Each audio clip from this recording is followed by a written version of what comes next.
Déjenme ver un último intento aquí. A ver si puedo grabar.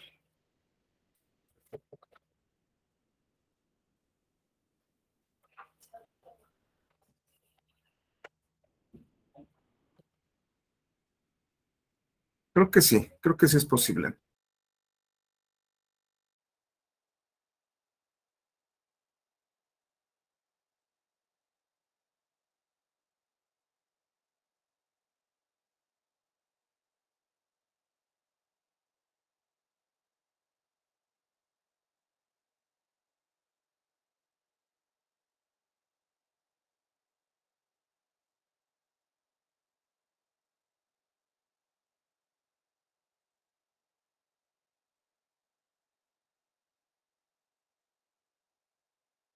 Espero que ahora sí, disculpen los problemas técnicos. Algo pasa con las pantallas, pero creo que ya está correctamente. Sí, creo que ya. Ya se está compartiendo. Listo, muy bien. Disculpen, problemas aquí con algunas configuraciones de pantalla, pero ya quedaron.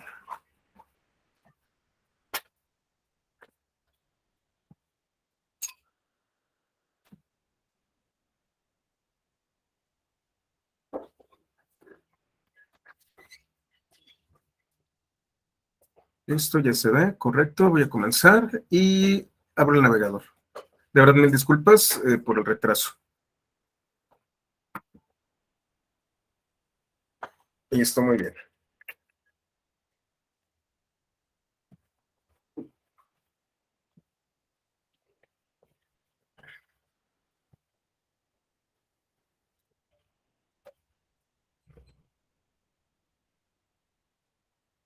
Muy bien, ya está.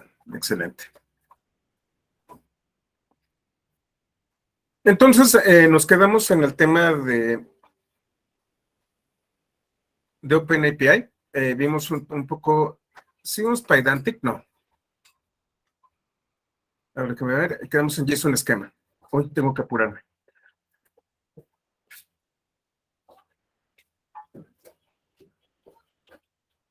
Bueno, nos quedamos en la especificación de JSON esquema. Hablamos un poco acerca de el tema de las implementaciones y vamos a hablar sobre las características básicas que tiene JSON esquema.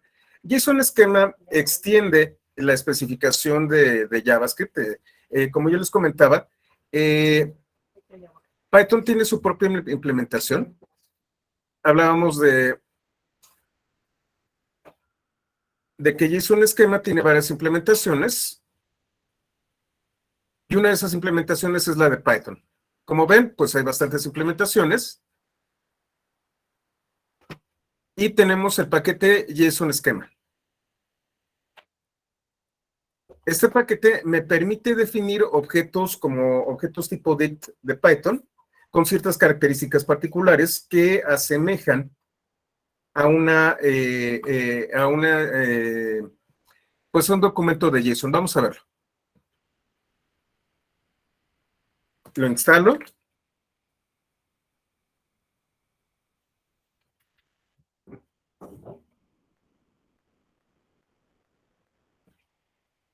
Lo importo. Y bueno, para empezar, JSON esquema define de manera muy similar a como lo hace JSON los tipos básicos de datos. Tenemos los formatos string,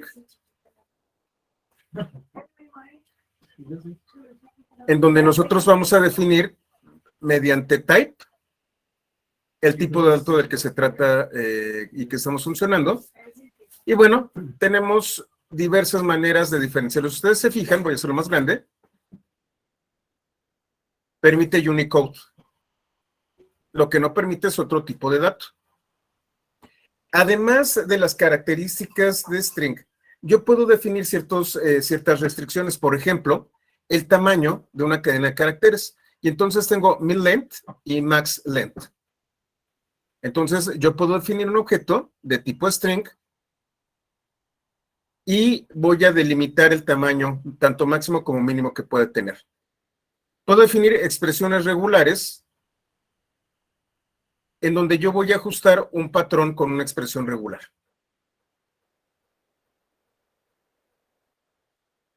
Puedo manejar varios formatos. ¿A qué me estoy refiriendo? Formatos de fecha, formatos de tarjetas de crédito, por ejemplo. Aquí están. Puedo guardar como cadenas de caracteres formatos de fecha, de hora, de fecha y hora, duración, que son, creo que es segundos transcurridos desde cierto tiempo, diferencias de tiempo. Puedo definir también correos electrónicos, hostnames, direcciones IP, UID, total. Existen diversos formatos que yo puedo utilizar con las cadenas de caracteres. ¿Qué más tenemos? Tenemos números.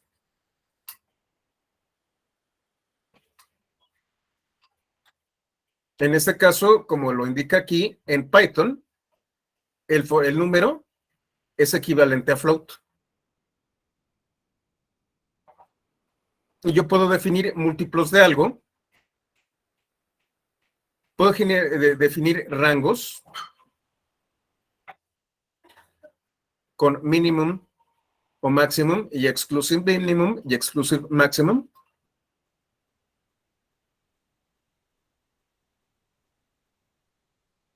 Puedo definir enteros.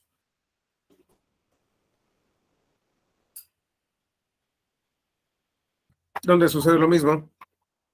Tenemos mínimos y máximos y múltiplos.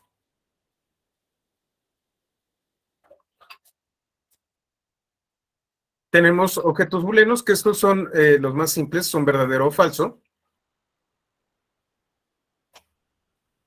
No tienen demasiada ciencia. Tenemos un objeto llamado null, que es muy parecido al undefined o al not a number. Bueno, en este caso es, perdón, undefined no, o none.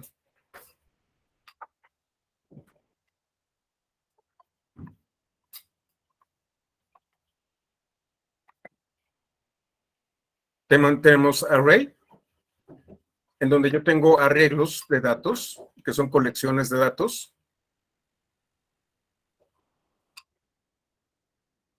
Y yo puedo decirle qué tipos de datos son los que voy a tener. Por ejemplo, va a ser un arreglo en donde sus items van a ser de tipo número. Entonces, solamente va a aceptar números.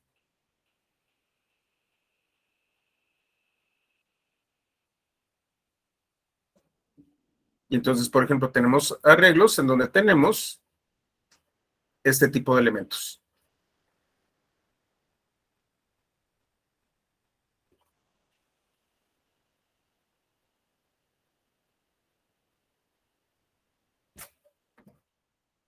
Total, como ven, hay muchísimas maneras. Contiene al menos y contiene máximo, si hablamos de elementos. Total, tamaño, que sean únicos los elementos.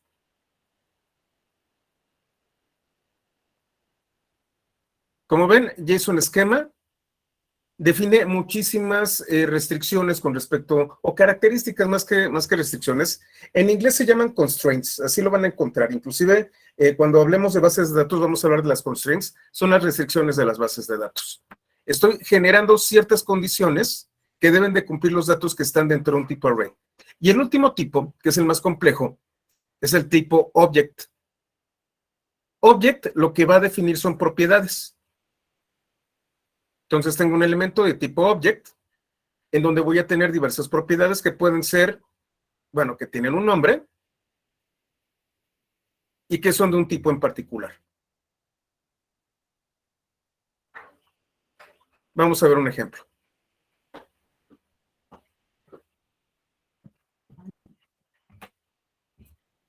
Aquí estoy generando un esquema de alumno.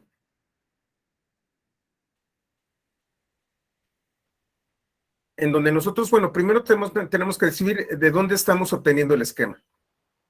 Esta es la primera línea. Cada vez que ustedes se encuentran el signo de moneda, significa que es una referencia. Si ustedes se fijan, estoy haciendo una referencia al esquema que se encuentra en esta URL.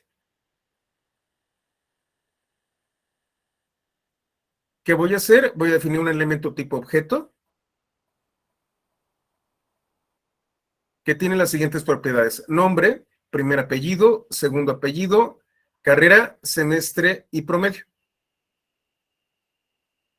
Nombre tiene un tamaño mínimo de 1. Apellido, tamaño mínimo de 1. Segundo apellido, tamaño mínimo de 1. Las carreras son de tipo string. El semestre es un número, que es un entero que va del 1 al 50.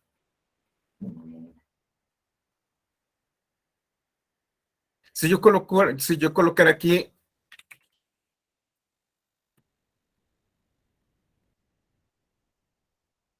exclusive minimum,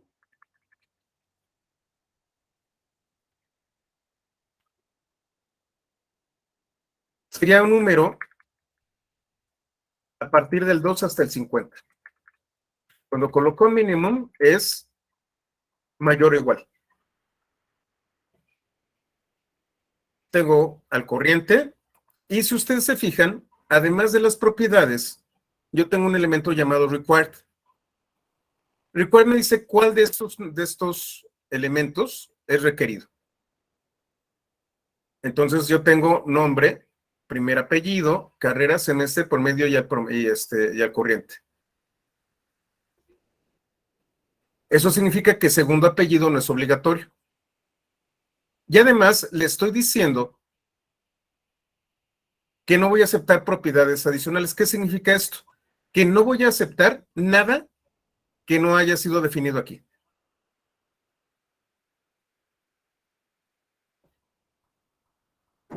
Genero mi esquema.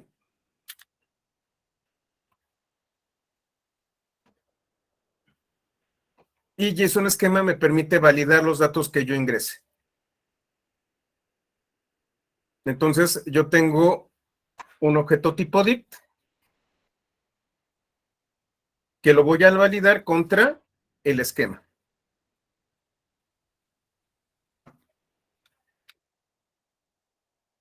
De manera similar a como ocurre con JavaScript, si todo sale bien, no me va a regresar nada. De hecho, lo que regresa es none.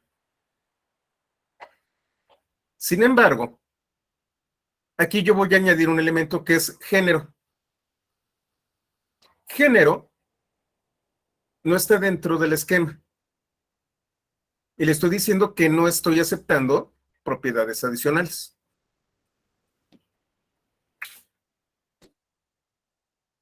Entonces tengo un error de validación que dice, no están permitidas propiedades adicionales como género.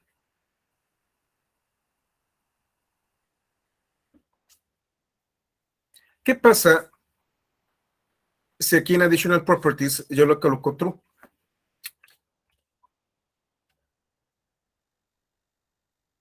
Bueno, en ese caso, además de las propiedades que yo definí, tengo género. Y no pasa nada.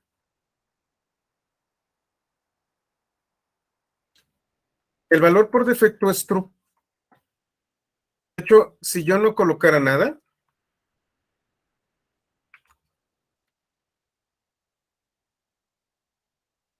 el valor por defecto es true. Entonces, no pasa nada. Está bien. Solamente cuando Additional Properties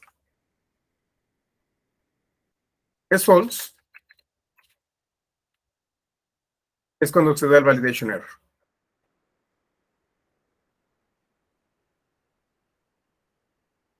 Aquí, por ejemplo, si ustedes se fijan,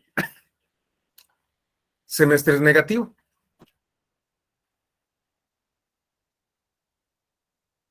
Denme un segundito.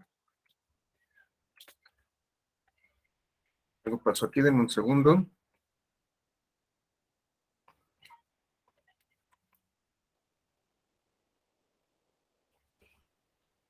El semestre está entre 1 y 50. No me está dando error de validación.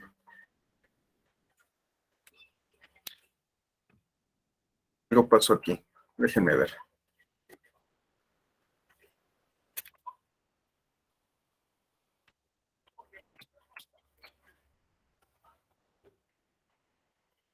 Si me está dando semestre mayor que 97, significa que es máximo 57. Lo coloqué con mayúscula, se me olvidó quitarle la mayúscula. Ahí está.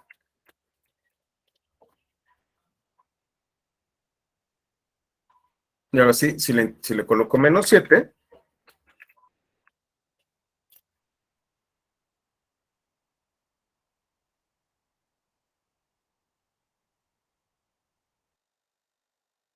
¿no? Con las restricciones que yo coloco, tienen que tener las sintaxis correctas. En este caso, yo me equivoqué, y si ustedes recuerdan, cuando yo hablo de exclusive minimum, la M es mayúscula. Utiliza camel case al estilo de Java y JavaScript, en donde la primera letra, a ver, déjenme ver. Sí, Johnny, son como las validaciones de un usuario. No, la URL del esquema no es arbitraria. De hecho,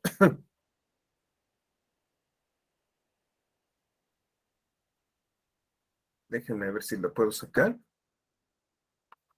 Vamos a copiar esta URL. Perdonen, no estaba viendo ahorita el chat.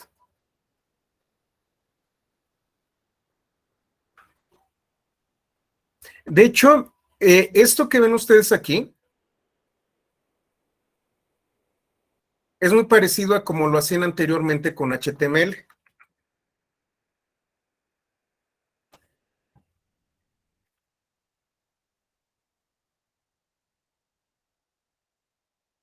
En un 404.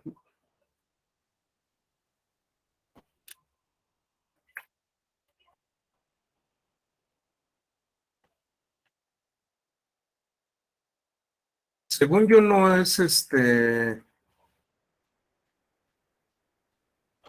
arbitrario. Déjenme checar.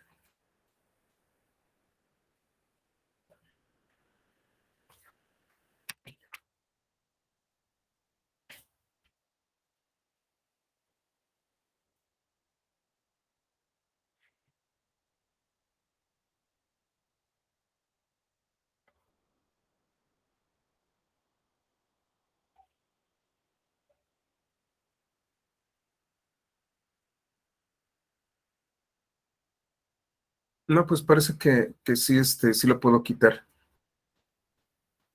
De hecho, esta es una versión vieja. Déjenme la quito.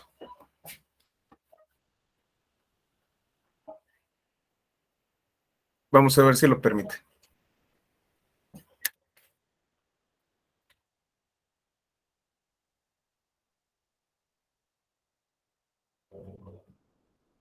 Sí, sí lo permite.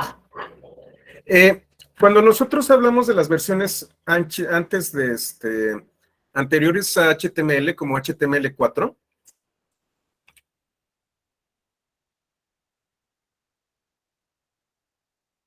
cuando yo definí HTML4 o el 4.01,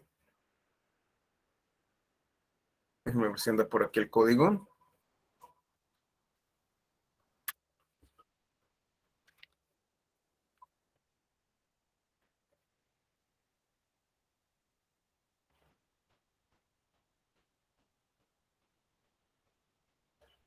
Existe una cosa llamada DTD.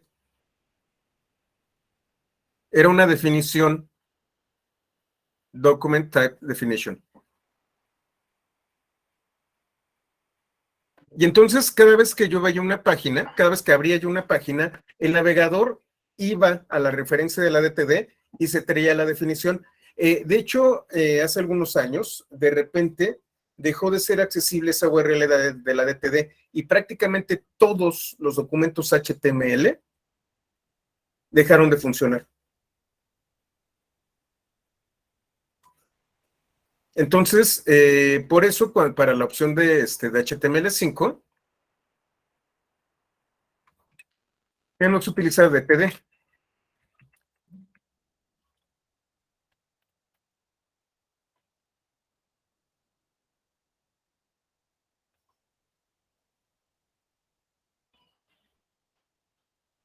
Vamos a ver si aquí están los tags.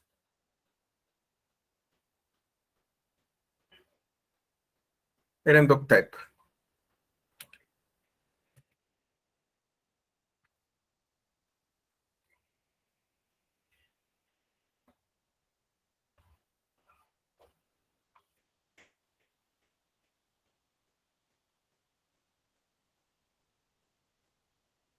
Por ejemplo, para HTML 401 era doctype, HTML public HTTD, y si ustedes se fijan, hay una referencia. La referencia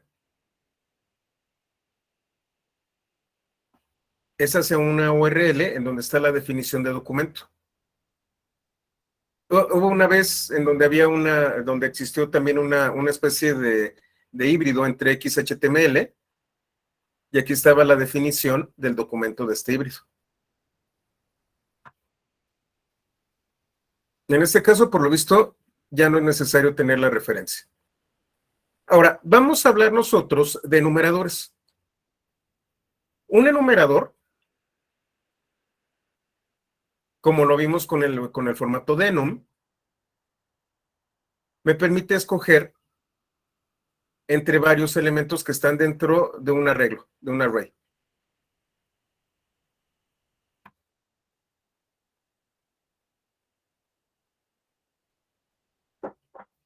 Y entonces, por ejemplo, aquí en carrera, yo le estoy diciendo que carrera es de tipo string, pero solamente estos valores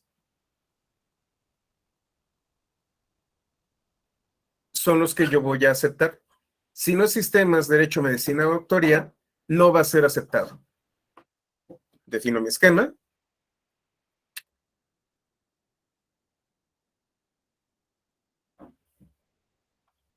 Y nuevamente, carrera arquitectura.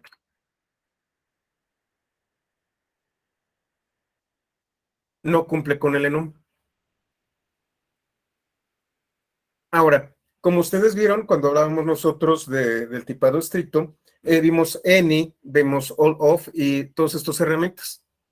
Yo puedo generar opciones compuestas. All of, any of, one of y not. All of. Déjenme copiar la referencia.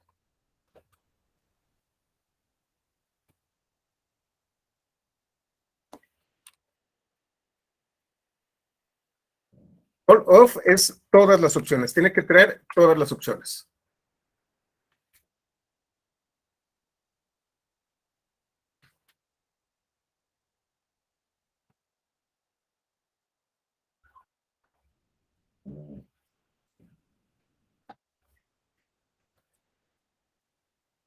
Entonces voy a colocar all of. Tiene que ser de tipo string y de tamaño máximo de 5 elementos.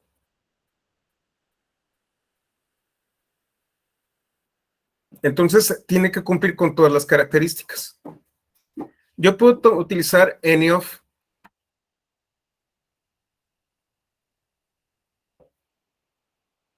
Y voy a copiar también la URL. Con any of, yo puedo escoger una de las opciones del esquema.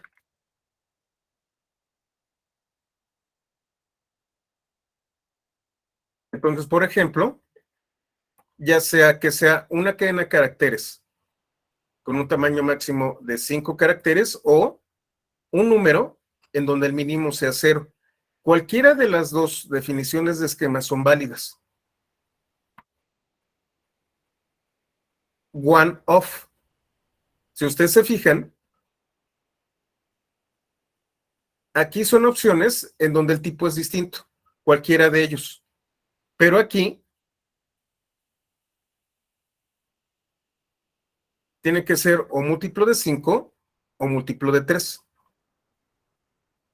Pero fíjense, 15 es múltiplo de ambos. Es uno u otro.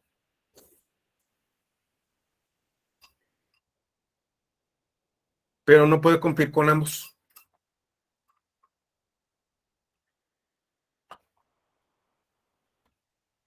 Y not es la negación.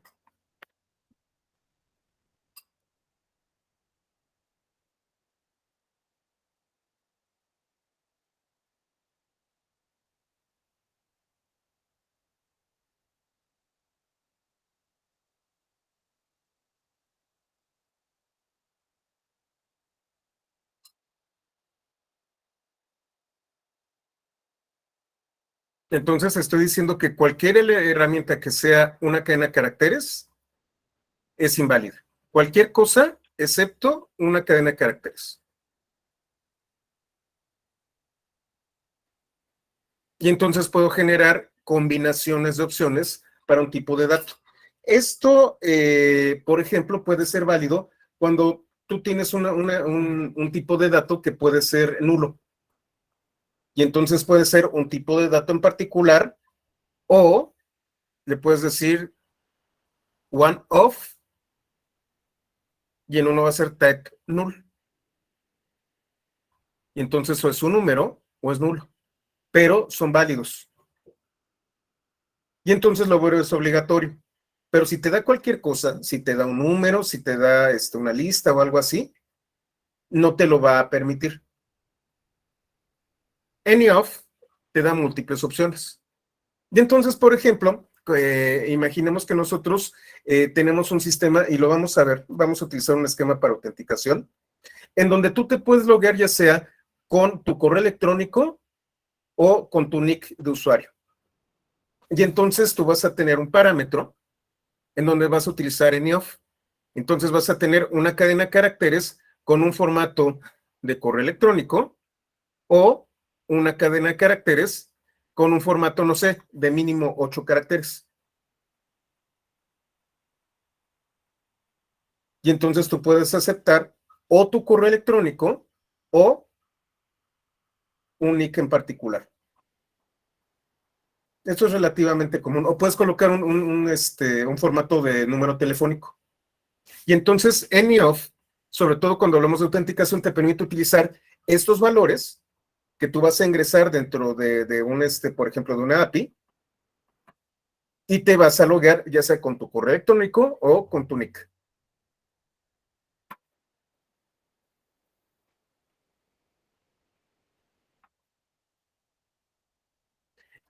Ustedes que, bueno, los que están grandes, los que ya son mayores, se han de acordar que pues esto se parece muchísimo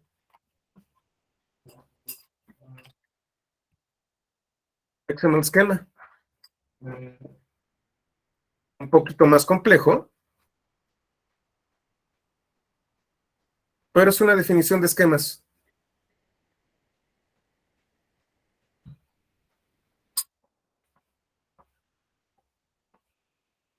Sí, somos viejos. Al final de cuentas, como yo les comentaba, JSON esquema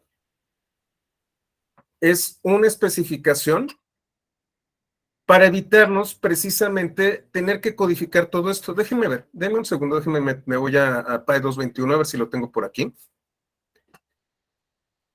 Déjenme ver, lenguaje primario, opciones, URLs, bibliotecas, mensajes.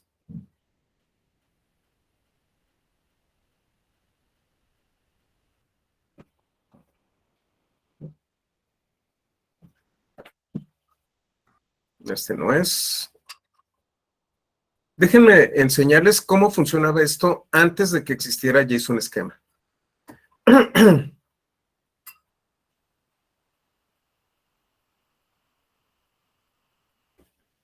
No sé si sea vamos a ver.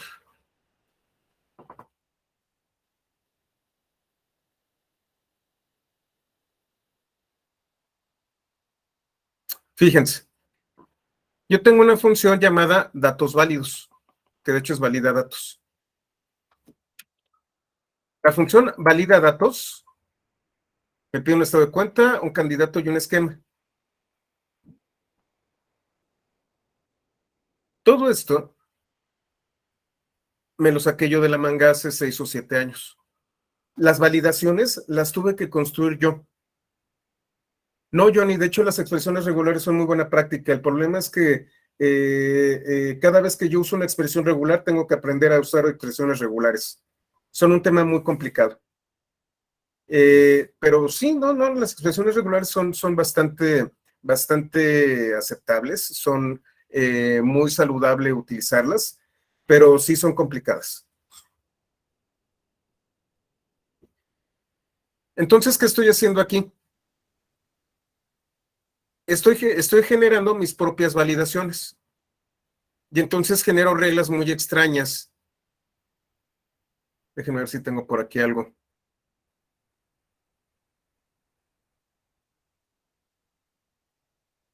Déjenme ver. Construye instancia, extrae estado.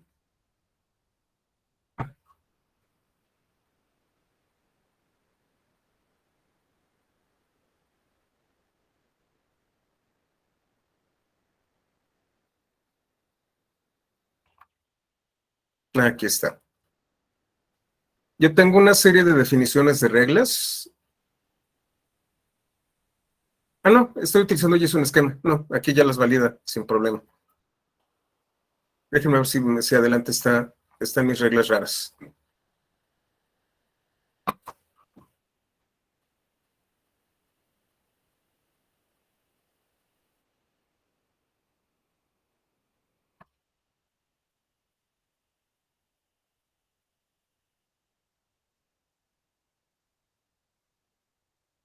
Aquí está. Esta función me valida el tipo de dato. Eso lo tuve que construir yo. Luego tengo esta función que genera varios datos. Por ejemplo, que el semestre sea mayor que 1, o que promedio esté entre 0 y 10, o que nombre y primer apellido al menos sean una cadena de caracteres vacía. Estas reglas las tuve que definir yo. Este código es de hace más o menos 5 o 6 años. Lo dejé aquí porque esa era la manera en cómo yo validaba anteriormente antes de que existiera JSON Schema. Y entonces me aventaba unas definiciones, déjenme ver si las tengo por aquí. Aquí en el paquete data, disculpen, defino el orden de los datos. Y luego aquí defino los campos. Tengo el campo cuenta, que tiene que ser entero, y le coloco true para que sea obligatorio. Solamente aquel que tiene false, como segundo apellido, es opcional.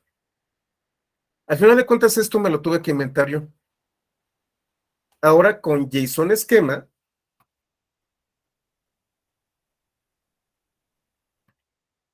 ya genero reglas dentro de Python que validan el esquema. De hecho, creo que si tú ya tienes JSON esquema tiene su implementación de validación de expresiones regulares, Johnny. Yo te diría que generaras tu expresión regular, la probaras y una vez probada, la coloques con pattern de JSON esquema. No, y la validación a mano realmente es complicada. ¿Por qué? Porque otra vez, este esquema que ven ustedes aquí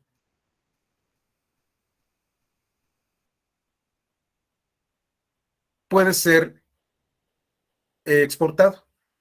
Y entonces es independiente del lenguaje de programación.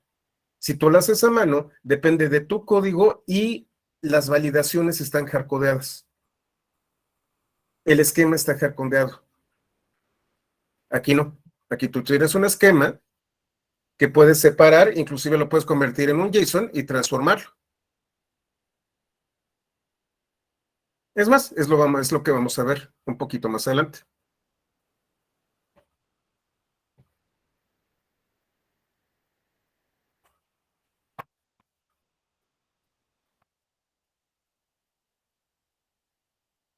De hecho, denme un segundito de una vez.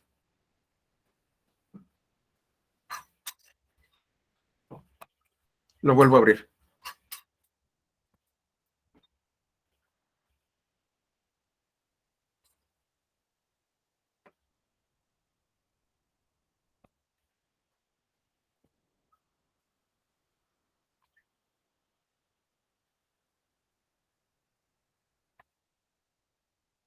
Déjenme lo defino. Aquí está, y es un esquema. Defino mi esquema. Voy aquí abajo. Estoy casi seguro de que puedo exportar.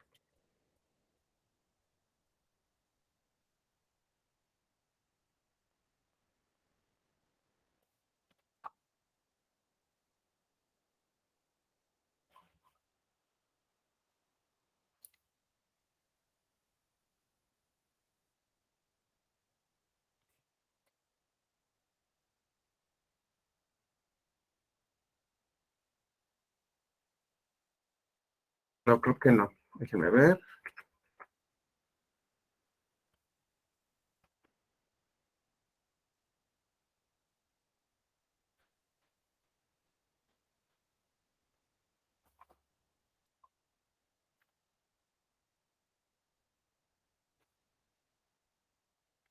Ah, fíjense, aquí tienen las versiones de los validadores.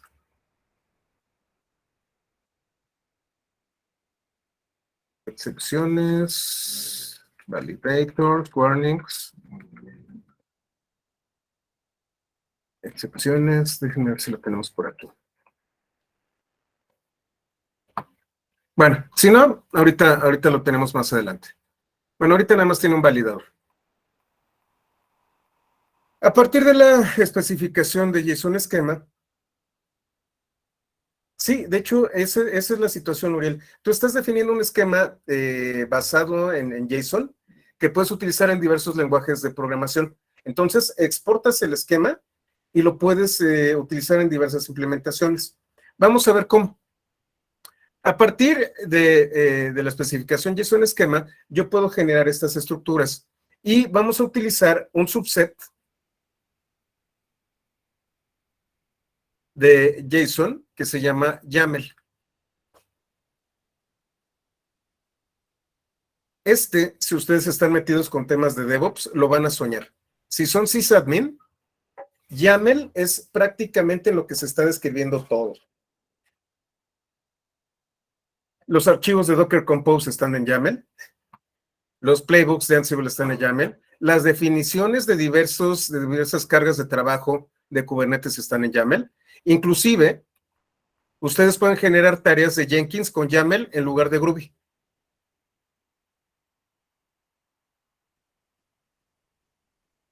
YAML, como les comento, es una extensión de JSON. Aquí ustedes pueden ver la documentación de la sintaxis básica. De entrada, todo en YAML es una cadena de caracteres. Si ustedes colocan un número y quieren utilizarlo como número, tienen que hacer una implementación de YAML. Fíjate que eso, Johnny, es relativo. Conozco a varios sysadmin también viejitos que eran perleros y que programan en Bash y que utilizaban TOML o que utilizaban otros lenguajes de markup que no les gusta YAML.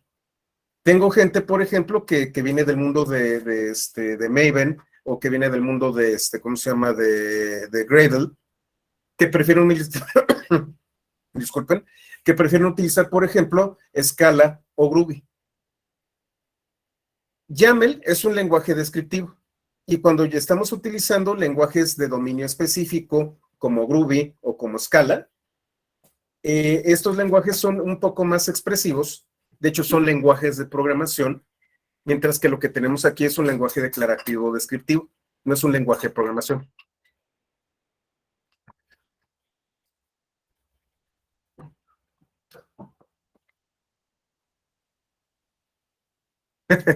Sí, ahorita vemos lo del XML. Yo tampoco lo quiero mucho, pero no es para tanto.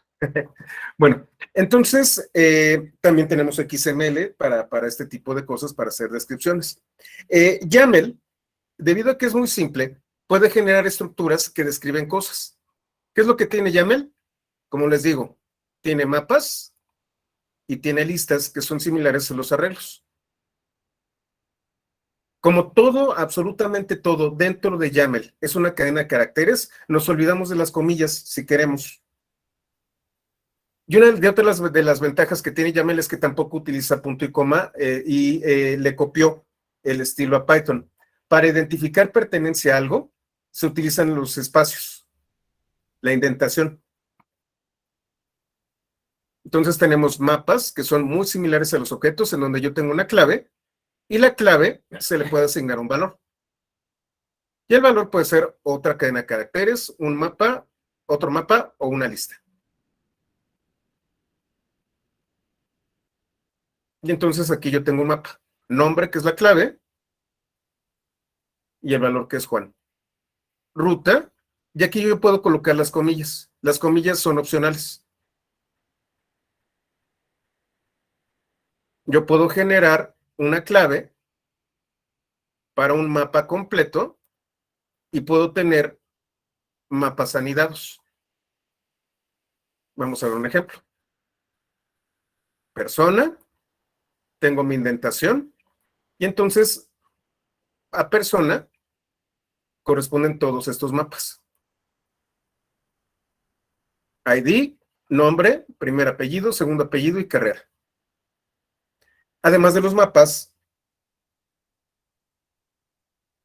yo tengo, sí, así es, se pueden agregar comentarios, ¿ok? Las listas.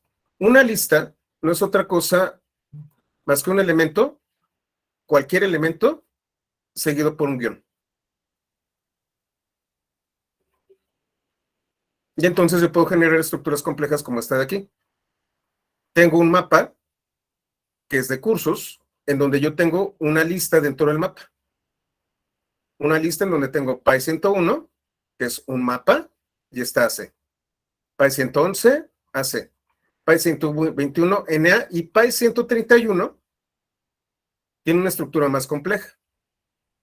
Programado, clave del evento, fecha de inicio y requisitos. Se supone que este todavía no ocurre. Entonces ni es acreditado ni no acreditado. Está programado. Yo puedo colocar aquí en curso. Y luego PY 201, que es NA.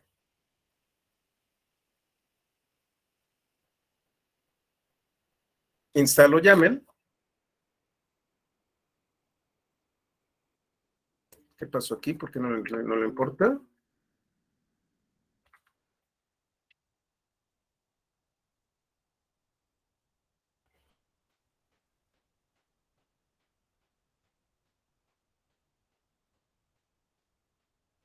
A ver, aquí hubo un error, déjame ver.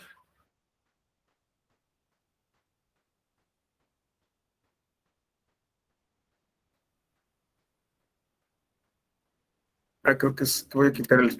Voy a colocar únicamente el pip install. Ahí está. Sí.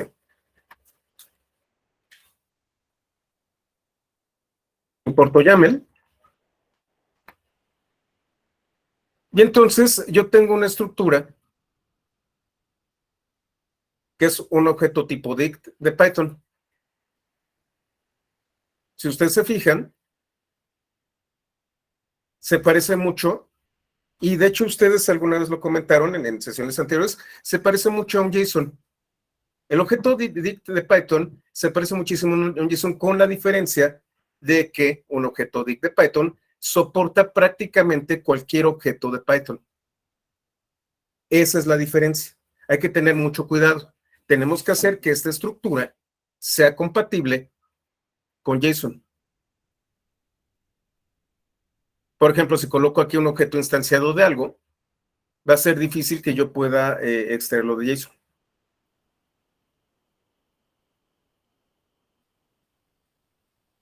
Pero bueno, tengo un listado en donde tengo el valor, la clave de personas. La clave de personas es un objeto tipo list, y en donde tengo dos personas, la que tiene ID 1001 y la que tiene ID 1002. Nombre, primer apellido, segundo apellido y carrera. Los cursos en los que he estado. Y entonces yo puedo, déjenme limpiar esto. Esto estaba sucio. De la primera persona, tráeme los cursos. Shift Enter aquí. Yo puedo utilizar, como sucede con JSON, dump.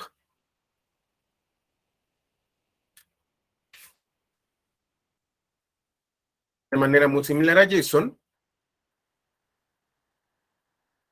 crea esta estructura. Voy a utilizar un print.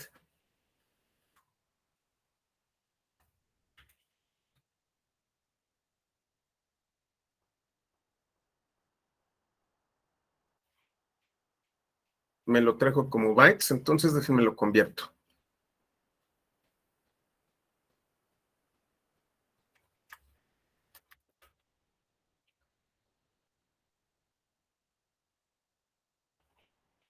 Si yo le doy encoding, me lo va a convertir en un objeto binario. Si no le doy encoding, es un objeto tipo str.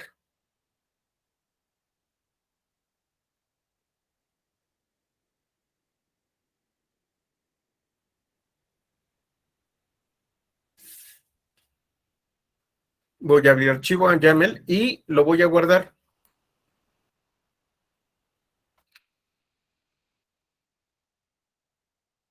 Ahora lo que tengo es un archivo que se llama archivo.yaml y contiene una representación, bueno, más bien un documento en YAML que describe esta estructura de datos. Yo puedo traerlo con YAML load de manera muy similar a JSON.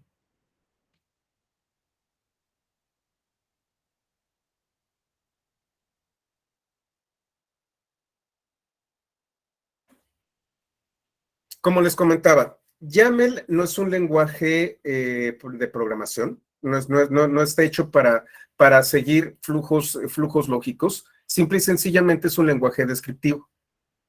Y como esto, yo puedo hacer definiciones, por ejemplo, en Kubernetes, un servicio.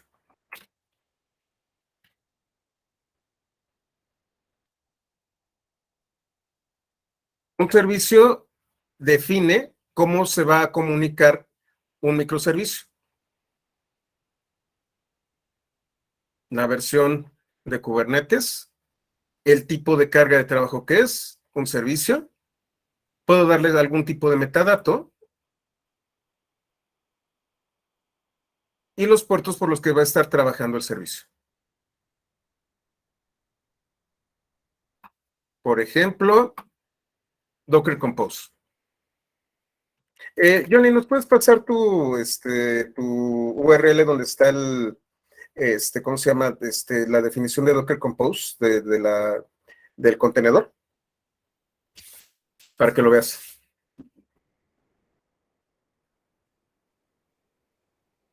Bueno, ahorita mientras nos lo pasa, como ven, pues ya se lo van a encontrar en todos lados. De hecho, creo que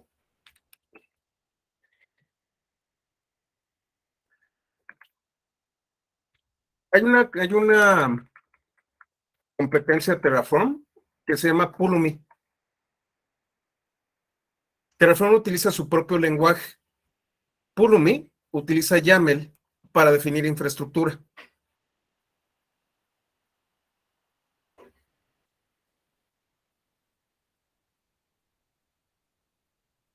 Entonces, si ustedes se fijan, defino un bucket de AWS, cuáles son sus propiedades, qué es lo que contiene,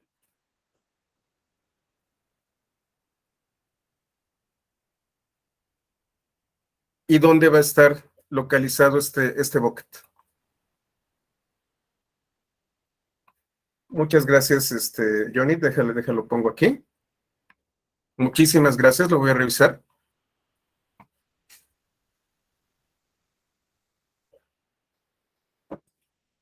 Ah, perdón, aquí está la composición, me fue para el otro lado. Así se define. Yo creo que voy a dar también un curso, bueno, no lo voy a dar, lo voy a grabar. Como les comentaba, es muy posible que este sea el último curso en vivo que dé. Esta es una definición de un contenedor utilizando Docker Compose. Muchísimas gracias, John. Entonces, YAML se lo van a encontrar hasta en la sopa. Y una de las grandes ventajas que tiene YAML es que está siendo adaptado para muchísimas aplicaciones. Déjenme limpiar esto.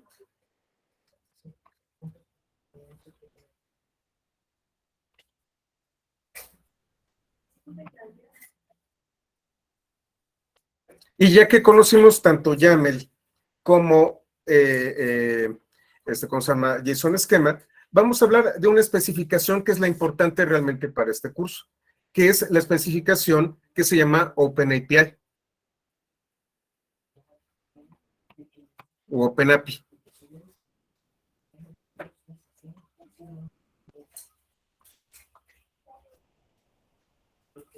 Aquí está. Bueno, ahorita entramos con Pydantic. Es el capítulo, este es el capítulo 9, no sé por qué es 8. Y vamos a hablar de Pydantic. Pydantic es una biblioteca que no está dentro de la biblioteca estándar, es un paquete externo, que lo que me permite es hacer estructuras que puedan validar esquemas utilizando el tipado estricto de Python. Es una implementación del tipado estricto. Pydantic va a utilizar una clase. Déjenme lo limpio.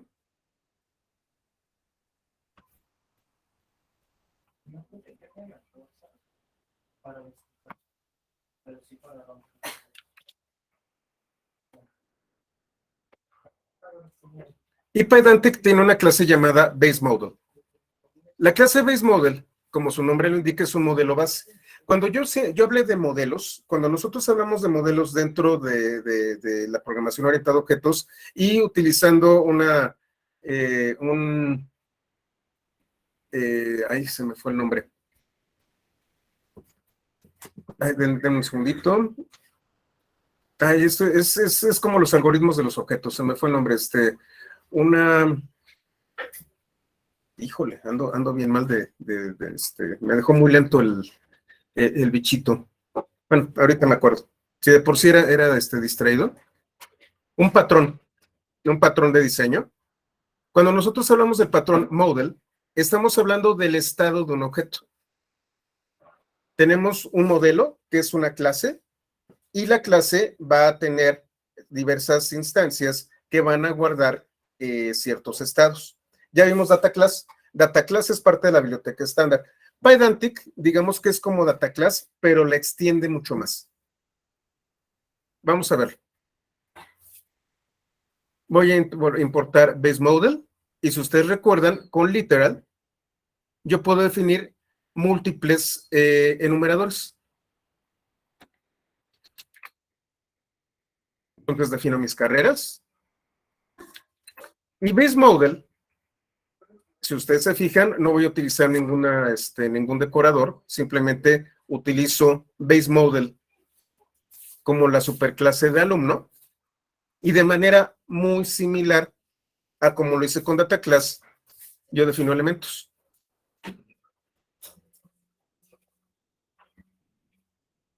Aquí lo que estoy haciendo es decir que carrera va a tener un enumerador que está basado en carreras.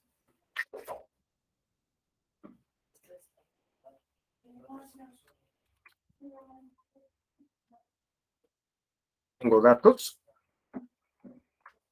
y estos datos yo los voy a colocar como argumentos con claves. Se conoce como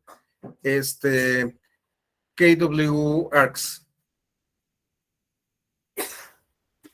Parecido a Django, así es. Y entonces lo que estoy haciendo con estos dos puntitos, es más, déjenme ver si lo puedo hacer. Creo que no se puede, pero déjenme ver.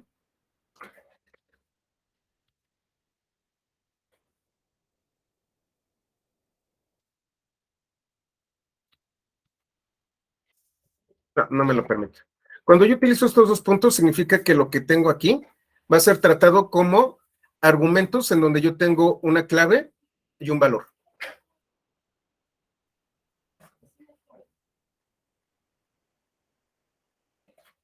Entonces lo que estoy haciendo es instanciar alumnos, y estos datos que están en un objeto tipo dict, se los estoy enviando como argumentos.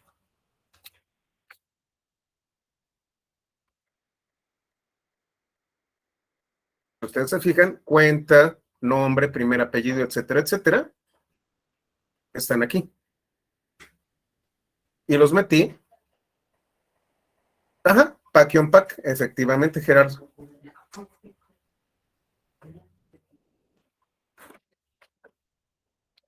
Otra de las ventajas que tienen las instancias de Base Model es que yo puedo convertir un diccionario así de rápido. Si ustedes recuerdan, con data classes yo utilizaba toDict. Aquí no, directo.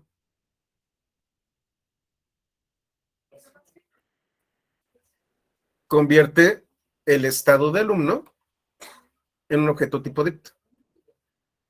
Y además Pydantic me permite hacer validaciones. El mensaje de error, la excepción que utiliza Pydantic es validation error. Aquí tengo datos, en donde tengo una cuenta, nombre, primer apellido, carrera, semestre, disculpen, promedio y al corriente. Si ustedes se fijan, al corriente, tengo aquí la definición, al corriente es bool. Aquí estoy colocando 11.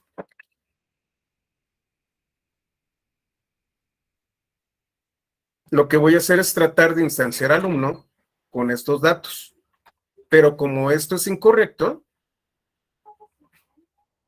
se va a generar una excepción validation error. La voy a guardar como E. El mensaje se va a guardar con el nombre E. Y voy a imprimir el error.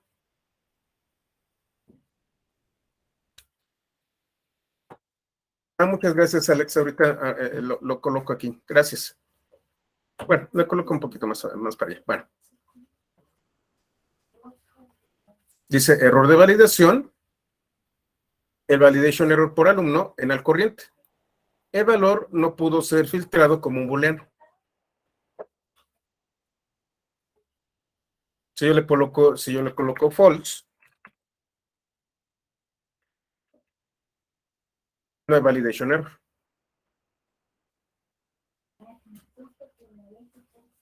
Estoy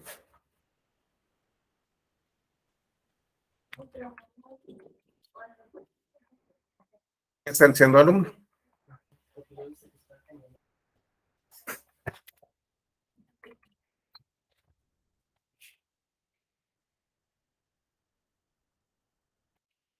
Pydantic y Base Model tiene varios métodos.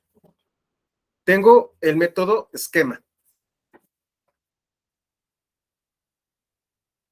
Tú le diste 0 y te lo aceptó. Realmente, como te comentaba anteriormente, Helmut, en muchos casos el 0 puede ser interpretado como false. De hecho, el valor de false, vamos a verlo. Si colocas 1, seguramente también te lo va a aceptar. Pero si colocas 11, ya no te lo va a aceptar. La representación de verdadero y falso sí es válida. Es 1 o 0.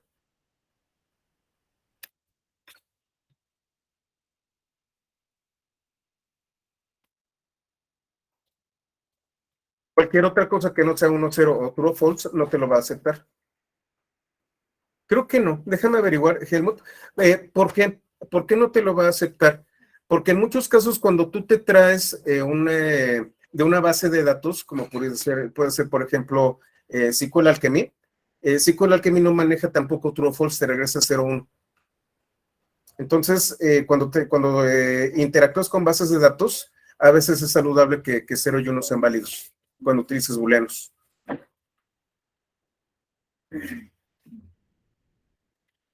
¿También aceptó la representación de 0, Gerardo?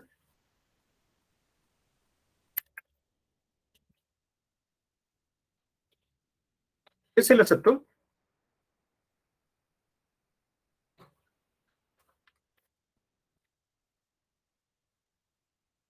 También lo aceptó. Sí, esto fue construido precisamente para trabajar con Internet. De hecho, si ustedes utilizan, por ejemplo, un formulario, cuando ustedes tienen las casillas, los checkboxes, no les regresa true o false, les regresa 0 o 1. No sé si lo han visto cuando ustedes utilizan formularios de HTML.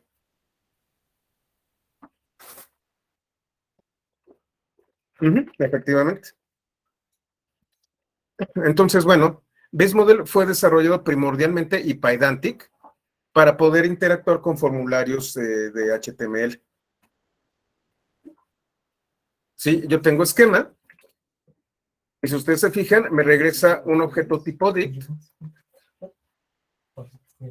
utilizando la sintaxis de JSON esquema y entonces yo lo puedo extraer a partir de base model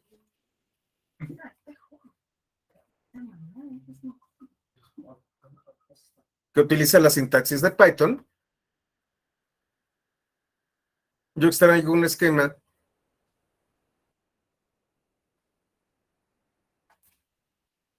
de manera automática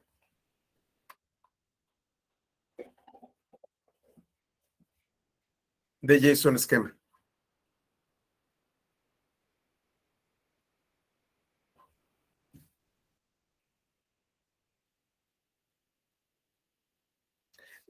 Posiblemente usemos los tres.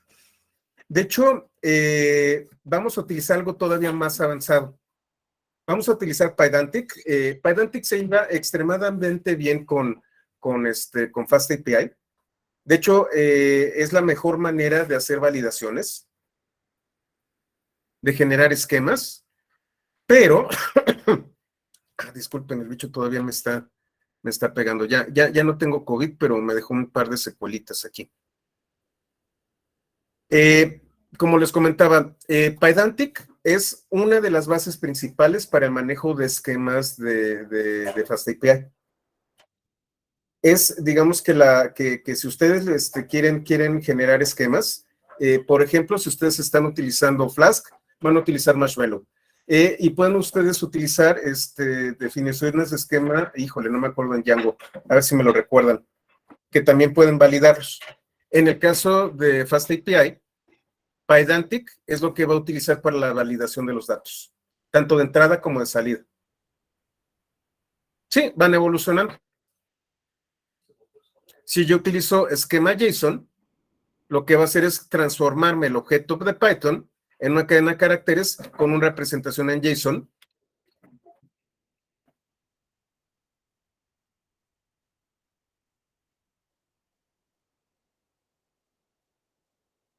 Y otra vez, JSON esquema. Y entonces yo puedo, utilizando Pydantic, documentar al mismo tiempo que construyo mis clases. Me ahorra documentación. Esta es una de las grandes ventajas que tiene Pydantic. Pydantic se documenta solo.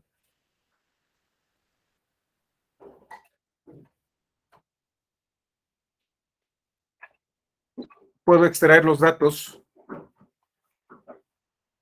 con el método dict.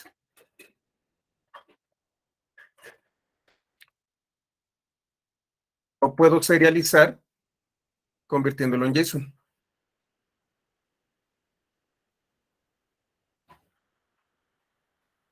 Entonces Pydantic ya tiene todo lo necesario para poder trabajar con APIs. Pydantic es una gran herramienta porque ya lo tiene prácticamente todo. Documenta el esquema, recibe y también extrae el estado. Y también puedo validar. Tiene su validador.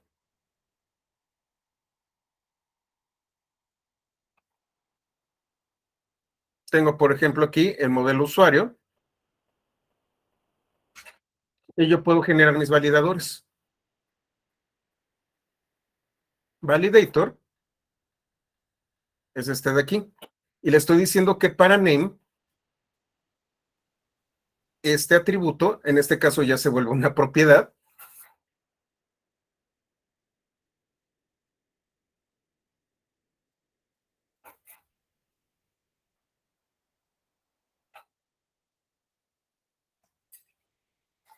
Dice, el nombre debe contener espacios. Si ustedes se fijan, este método tiene algo en particular. ¿Qué le ven de particular a este método? ¿Qué lo diferencia de otros métodos cuando lo vemos nosotros en Python? Así es, efectivamente. Cuando yo utilizo CLS, indica que esto es un método de clase.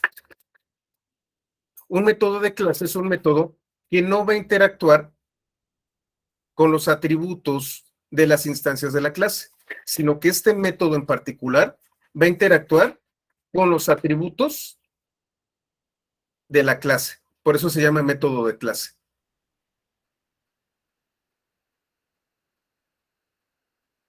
¿Qué estoy recibiendo? Estoy recibiendo B, que es el nombre. Estoy utilizando un validador que funciona como una propiedad. Si ustedes no saben cómo funcionan las propiedades en Python, los que vienen del mundo de Java seguramente han escuchado los setters y los getters, y los deleters también.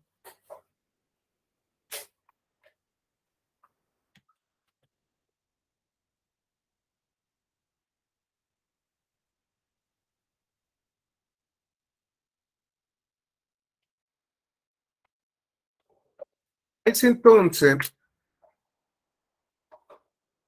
es el curso de programación orientada a objetos con Python.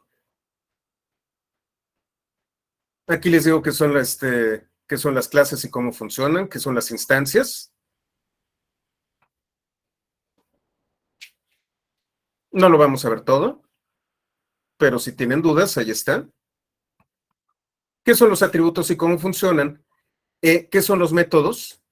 Tenemos atributos de clase y atributos estáticos. Hablamos de interfaces, implementaciones, encapsulamiento y cómo funciona en Python. Y hablamos de las propiedades. Las propiedades en Python son un decorador. Y yo puedo definir un getter y un setter, por ejemplo. Lo que estoy haciendo aquí es definir un getter, pero no un setter. Entonces, si lo que yo estoy recibiendo para la propiedad nombre no contiene espacios, voy a levantar una excepción de value error y voy a regresar el nombre, pero con su primera letra disculpen, de cada palabra en mayúsculas. Este validador es un método de clase. Eso significa que aun cuando yo estoy definiendo name aquí, el atributo name aquí, este validador no está trabajando con el atributo name de aquí. Lo estoy recibiendo, lo valido, pero una vez que es validado, se le asigna a un atributo de la instancia.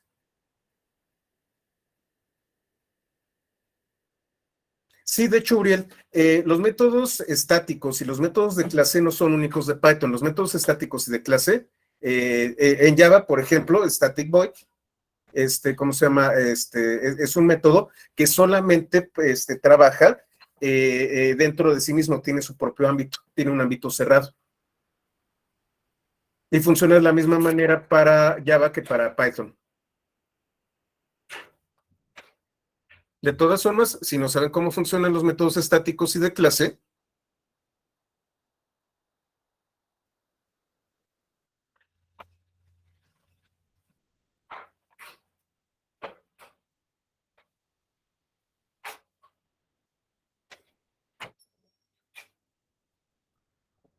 tenemos métodos especiales,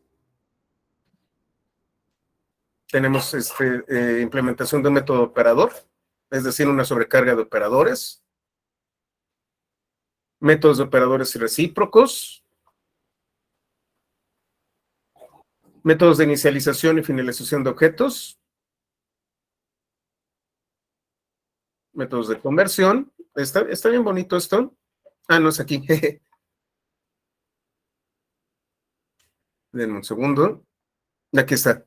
Capítulo 7, métodos de clase y estáticos. Y aquí hay algunos ejemplos de cómo funcionan.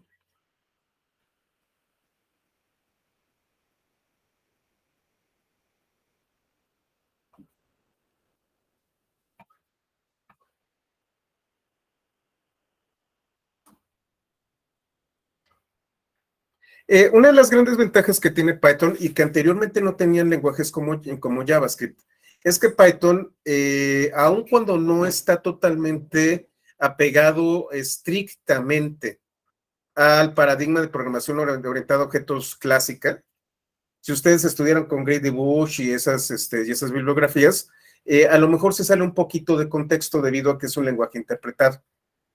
Sin embargo, tiene muchísimas similitudes con los otros lenguajes de programación orientada a objetos. El tema de métodos de clase, el tema de las propiedades, los setters y los getters, los constructores, todo esto son conceptos que se aplican también para Python. De hecho, Gerardo, la evolución de Python con respecto a la programación orientada a objetos empezó a partir de Python 2 y en Python 3 se consolidó. Java nació 100% orientado a objetos. Entonces, si le copiamos un poquito, ni siquiera Python, sino a un lenguaje que se llamaba, ay, ¿cómo se llamaba? Ay, déjenme me acuerdo. Porque el primer lenguaje de programación no fue Java, orientado a objetos, se llamaba, ay, ahorita me acuerdo.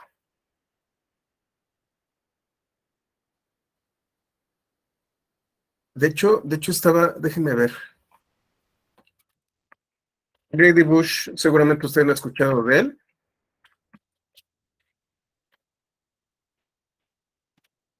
Ni siquiera fue C++.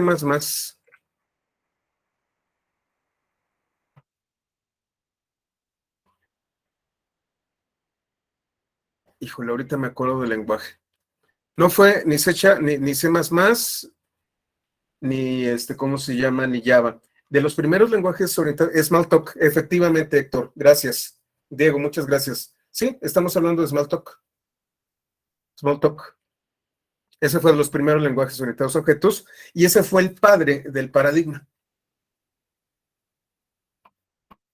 Ada también, efectivamente. Ada y Smalltalk son de los primeros lenguajes de programación orientados a objetos. Carbón, no, Abel, ese todavía no. ¿Una regla, Gerardo? Bueno, en este caso, lo que estamos haciendo es que los validadores son métodos de clase que están afectando al setter de la instancia de base model. Y entonces, por ejemplo, tengo un validador para nombre. Aquí yo estoy colocando dos contraseñas para validar que efectivamente sean las mismas.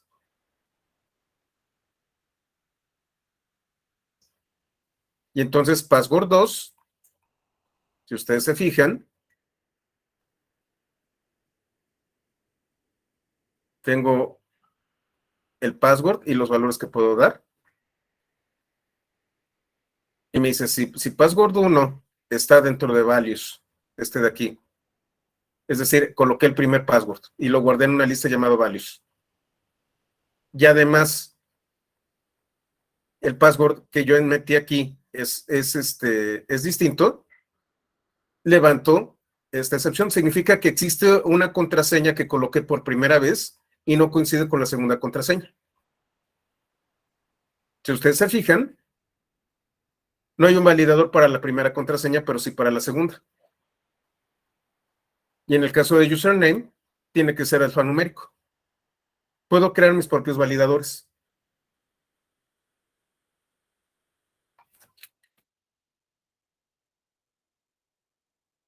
Y entonces, de user model, si se fijan, hay un espacio. Username es alfanumérico y las contraseñas son iguales. Y voy a checar su esquema.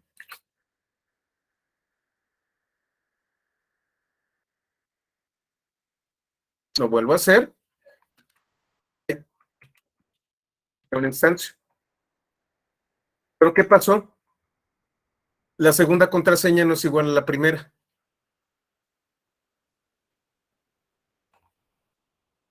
En password 2, las contraseñas no coinciden. Aquí, por ejemplo, las contraseñas coinciden, pero mi nombre de usuario no es alfanumérico.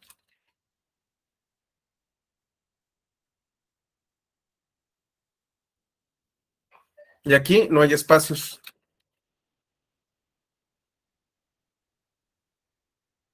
Este sí es correcto.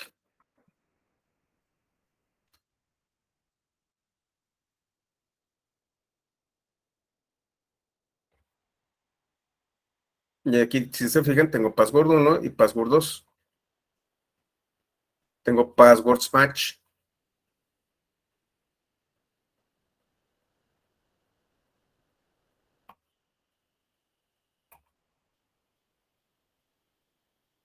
Ahora, ¿qué tipos de datos son aceptados por Pydantic?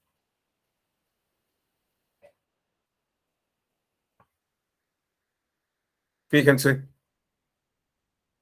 aquellos que se ajusten a la PEP 484 y otra vez, tengan mucho cuidado. Typing está evolucionando.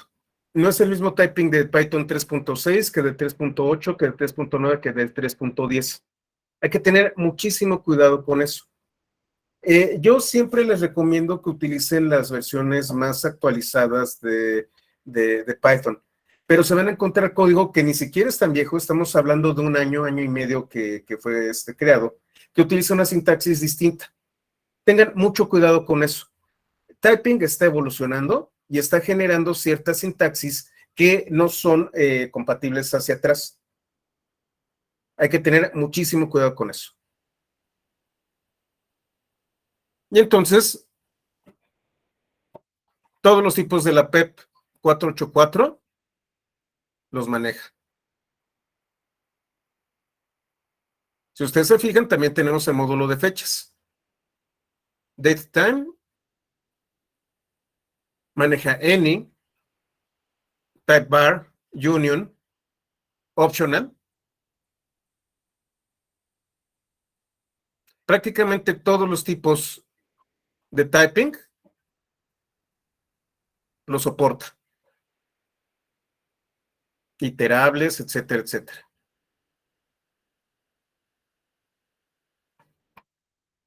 También puede manejar de manera estricta el tipado. ¿Qué son los tipos de campo? Yo puedo definir también mis propios tipos. Puedo generar un campo que tenga ciertos validadores especiales. Y bueno, también tengo restricciones de tipo. Tenemos negative float, negative int, positive float, positive int, ciertas características que debe de tener. También tengo tamaños mínimos y máximos. Le puedo quitar los espacios en blanco.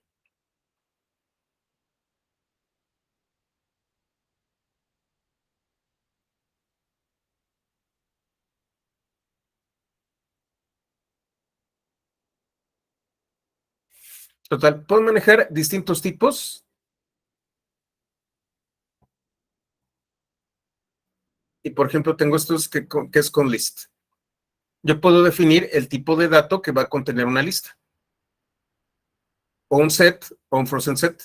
Con es constraint.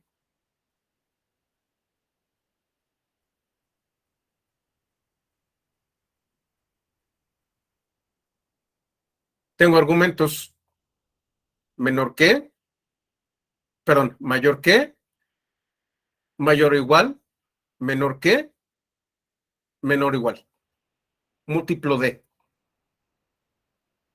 Estos son los argumentos.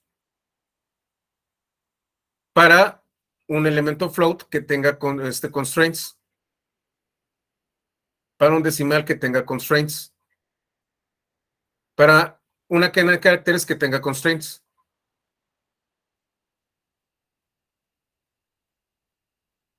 Entonces, estos tipos me permiten colocarle restricciones. Y modelos todavía más estrictos. Entonces, por ejemplo, strict bool, que era lo que comentaban. Bueno, voy a utilizar un booleano estricto.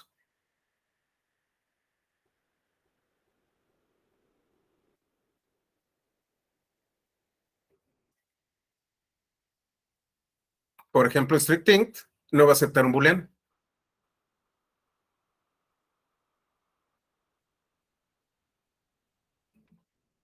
Yo puedo restringir también por el tamaño de bytes de un mensaje.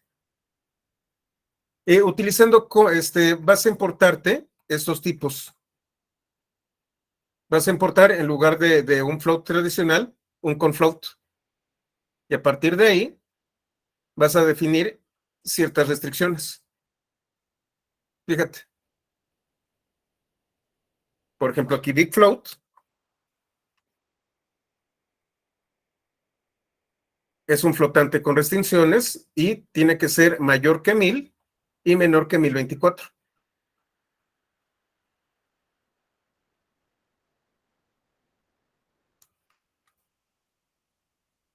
Ujú. Sí, efectivamente. Entonces, Pydantic me permite, y como ustedes lo vieron, ser todavía más estricto. Sí, sí te dejó el booleano, pero si yo utilizo, por ejemplo, stick bool, vamos a verlo.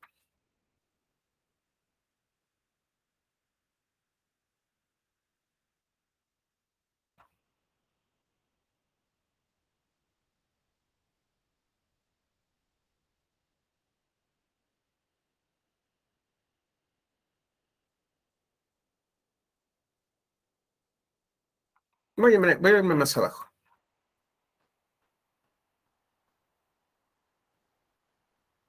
Aquí, vamos a hacer el ejemplo.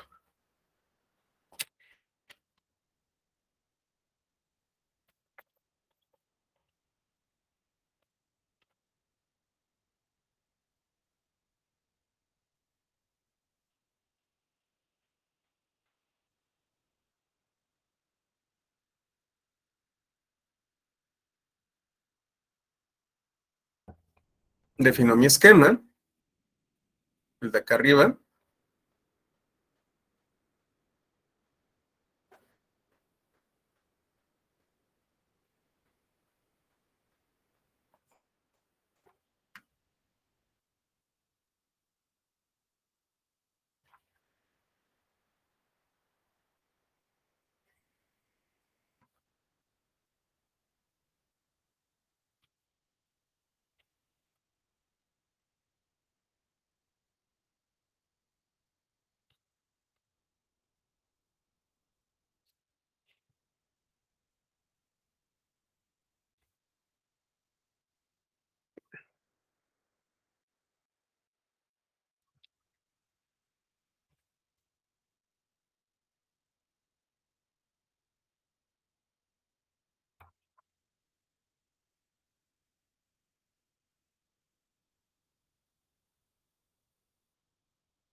Luego los datos aquí abajo.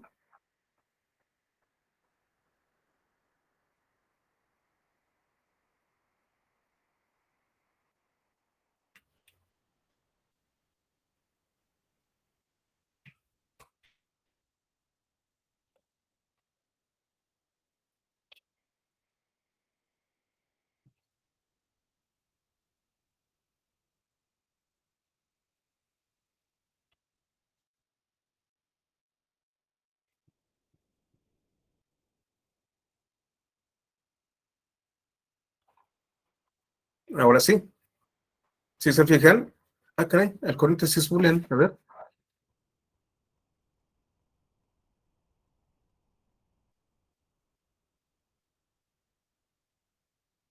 Ah, ya, perdón. Aquí está con true y no hay problema. Es que seguramente datos lo tenía con otro valor.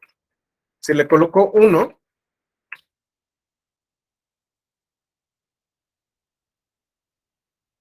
ahora sí, con strict bool no pasa más que un booleano.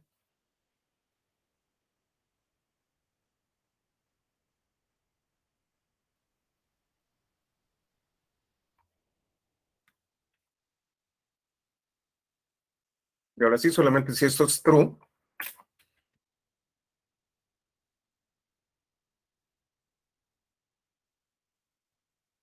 va a pasar.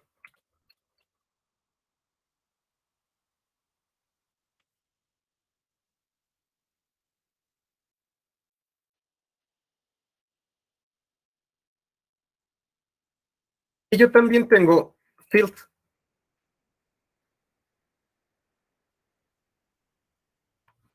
Con field, yo también puedo utilizar los constraints, pero con tipos básicos.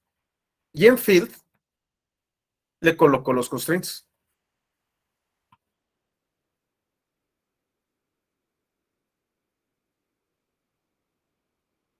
Es un poco más fácil. Es un entero y con field le coloco las características que debe de tener.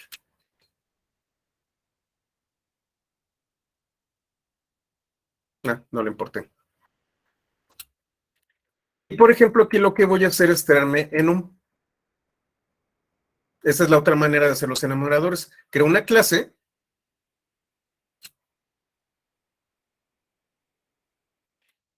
la defino. Si ustedes se fijan, anteriormente esto fue con un literal y una variable que contenía una lista. Aquí tengo una clase. ¿Cuál es la diferencia? Que esta lista, la que tengo hasta aquí arriba que utilicé con literal,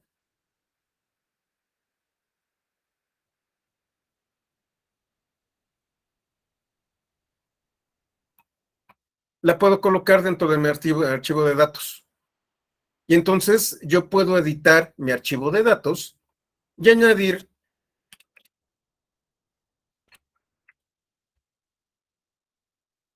arquitectura y lo guardo en mi archivo de datos. En cambio, cuando yo utilizo enum, no es tan fácil,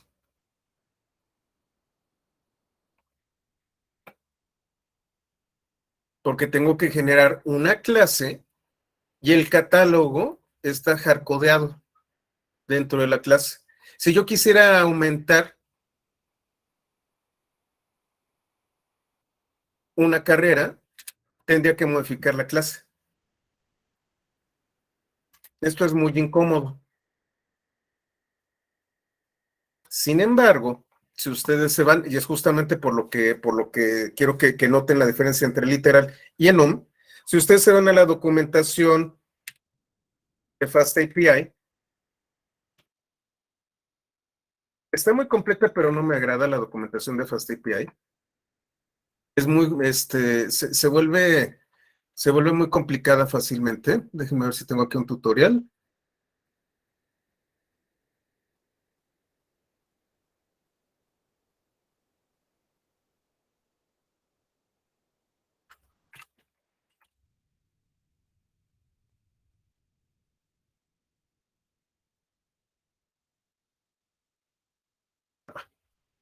Ay, ya lo pasé, incluso ya lo puse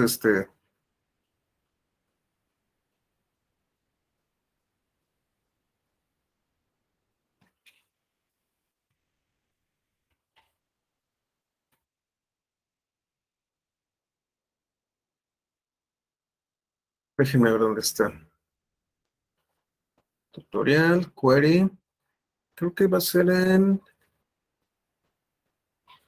request body. Déjenme ver si está aquí dentro del código. Van a encontrarse con que en la documentación de FastAPI utiliza mucho enum.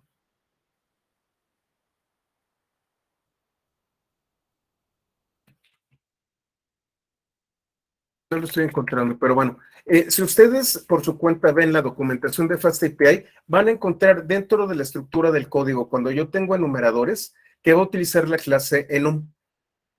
Eso es un problema. ¿Cuál es el problema? Que literal fue implementado adecuadamente a partir de Python 3.9. Si ustedes utilizan, no hay un libro, solo hay un libro de FastAPI y es creo que es de PackPop.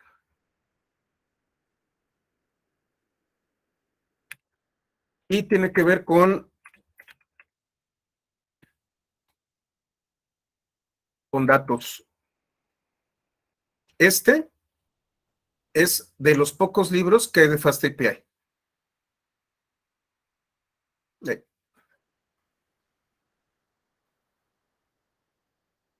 Se lo voy a pasar.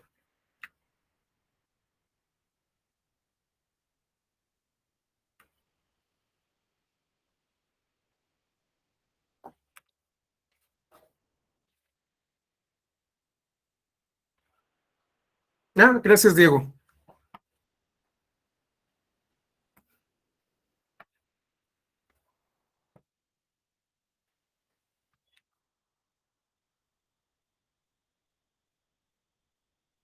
Y entonces, si ustedes se fijan, utiliza mucho enums. Si ustedes estuvieran utilizando Python 3.9 en lugar de enum, estuvieran utilizando literal, y a partir de una lista o de una tupla o de cualquier tipo de colección indexable, ustedes podrían generar su catálogo. Esto tiene el gran inconveniente de que es una clase que es mucho más complicada que una lista. ¿Cuál es el problema, Alberto? Si tú quisieras, ¿cómo se llama? Modificar este numerador, deberías de tenerlo bien definido dentro de tus definiciones de esquema y de clases. Si tú utilizas una lista, la lista la puedes colocar dentro de tu archivo de configuración. Y es mucho más fácil modificar esa lista en un archivo de configuración como lo tienen settings.py, en lugar de generar un que tiene un enum y se vuelve un atributo de la clase.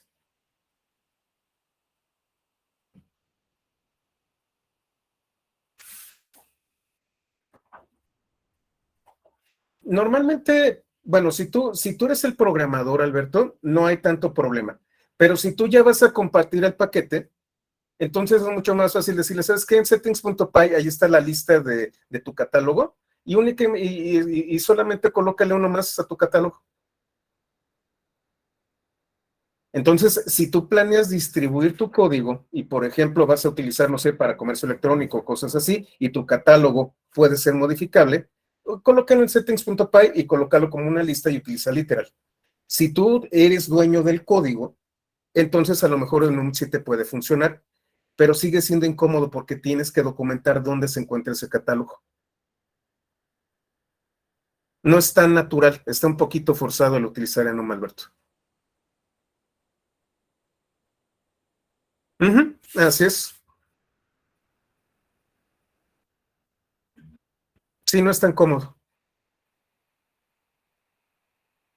Sí, también lo podrías hacer, pero pues es mucho más fácil utilizar literal. Ya no tienes que instanciar nada.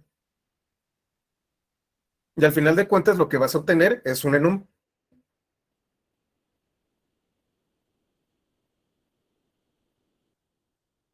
Y en ambos casos, literal está dentro de la biblioteca estándar de typing y enum también está dentro de la biblioteca estándar. De hecho, me habría sido muy fácil decirles, ¿saben qué? En lugar de utilizar enum, utilicen únicamente literal. Pero si les doy esto y se fijan en el código de FastAPI, van a ver que aquí hay un enum. Y les van a decir, bueno, y entonces esto con qué se come o cómo funciona. Por eso les explico las dos maneras. Así es, efectivamente. Puedes hacer una referencia, Uriel.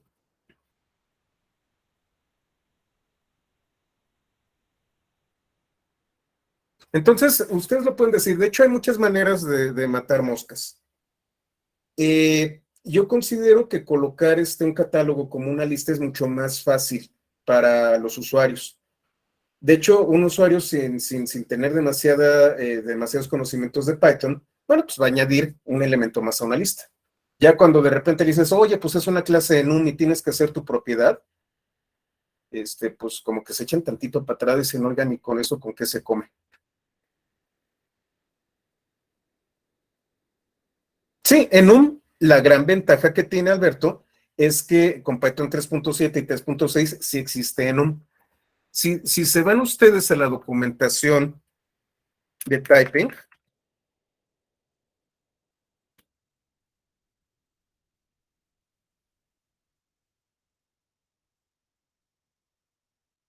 buscan literal.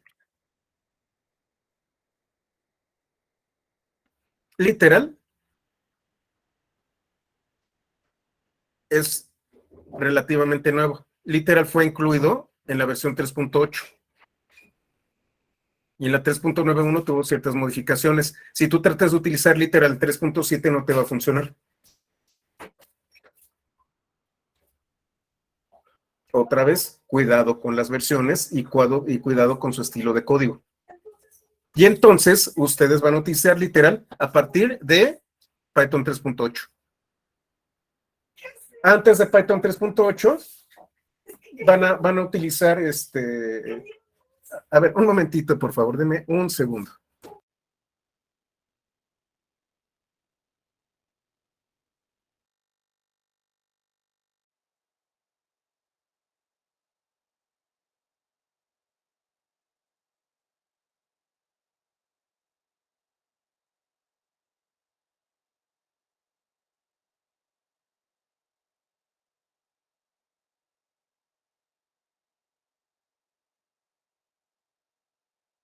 Ok, entonces es ahí en donde deben de tener mucho cuidado. FastAPI está utilizando el último grito de la moda. Si ustedes están utilizando Django o están utilizando Flask, ustedes van a estar mucho más cómodos con versiones más viejas de Python. Si ustedes están utilizando FastAPI, significa que están utilizando lo último de lo último, y en lo último de lo último está evolucionando el lenguaje. Es por eso por lo que este curso es de 24 horas y no de 20. Me estoy tomando el tiempo para enseñarles esto. ¿Por qué? Porque seguramente en Python 3.11 puede haber cambios. Y tengo que enseñarles qué pasa con Python 3.7 y 3.8 y 3.10 y 3.9, obviamente. ¿Por qué? Porque se van a encontrar código de estas versiones relativamente contemporáneo, pero a lo mejor estás utilizando un Debian un Debian viejito que solamente te utiliza 3.7. Si tú tienes un contenedor en donde te vas a traer la última versión de Python, bueno, pues utiliza esta sintaxis, pero debes de ser muy cuidadoso con qué versión de Python estás utilizando. Tengan muchísimo cuidado con eso. Por ejemplo, enum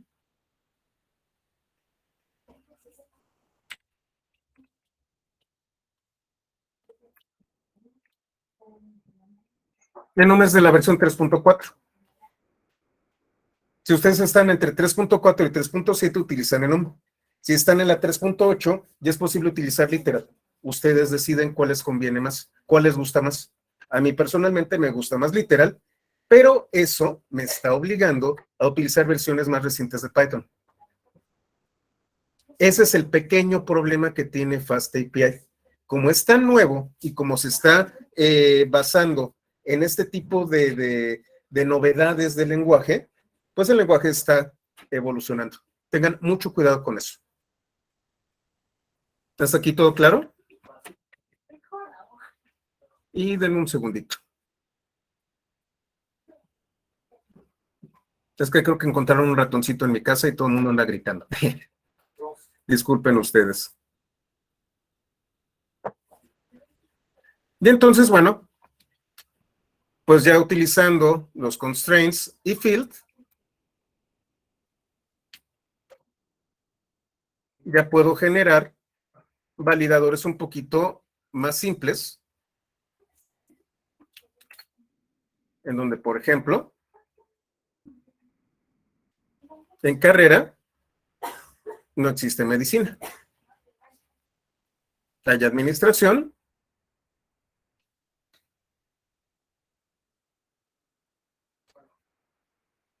Este es el esquema de JSON esquema. Y entonces esto es la documentación de mi esquema y yo se la puedo pasar a alguien que está con Java o JavaScript para el front. Y entonces en lugar de mandarle Pydantic, le mando JSON esquema y le voy a decir, esto es la documentación de lo que vas a recibir, lo que va a consumir tu back. Implementalo. Y la gran ventaja que tienes, es JSON esquema. Entonces, lo único que tengo que hacer es ver cómo está la implementación de JSON esquema en JavaScript. Yo utilizo esta documentación. Ya es intercambiable la documentación, anteriormente no era así. Antes los esquemas dependían del lenguaje de programación. Lo que está haciendo Pydantic, que sí, es Pythonico, pero te permite exportar el esquema utilizando un estándar. Si ustedes son full stack, entienden el valor de esto. Llegaremos al ejemplo completo con el front. No estoy seguro, Uriel. Déjame ver. Déjame ver, porque ahorita se me está cargando el trabajo, pero si logro echar a andar el código, yo creo que sí. Al final de cuentas, lo que sí vamos a tener son APIs. Pero tampoco pierdas la esperanza, Uriel, porque lo que pienso hacer es cambiar las cosas. Tengo muchos pendientes de muchos cursos anteriores. Lo que voy a hacer es tomarme el resto del año y generar pequeñas capsulitas con todo aquello que me faltó. Me faltó el mocking en las pruebas unitarias, me faltó el patch, con D3 me faltó el tema de, ¿cómo se llama? De la gestión de eventos y de un framework. Y entonces lo que voy a hacer es, a partir de esos conocimientos, generar pequeñas cápsulas con lo que me está faltando. No creo que los dé en vivo, Gerardo. Ahorita, creo que ya lo puedo decir. La empresa en donde trabajo, ganó el concurso para desarrollar los sistemas al SAT. Entonces voy a estar muy, muy, muy ocupado.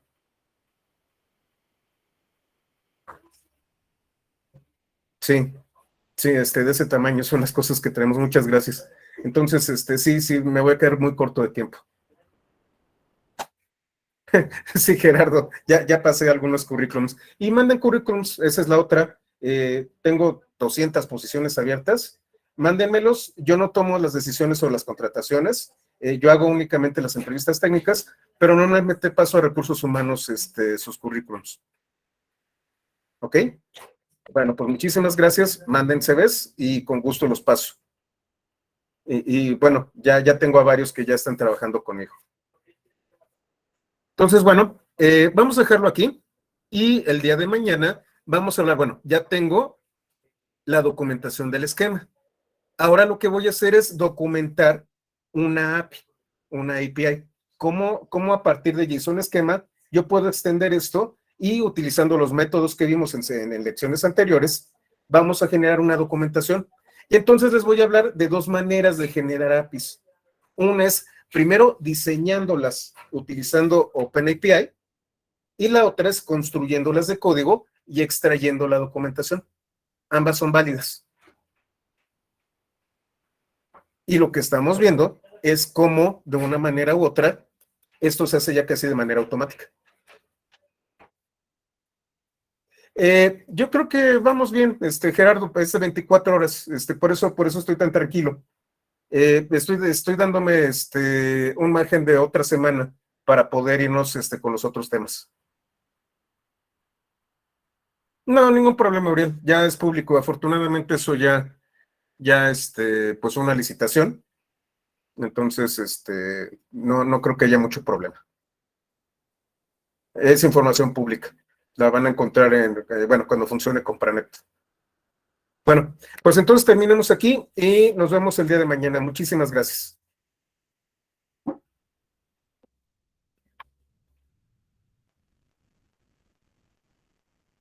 Y termino de grabar.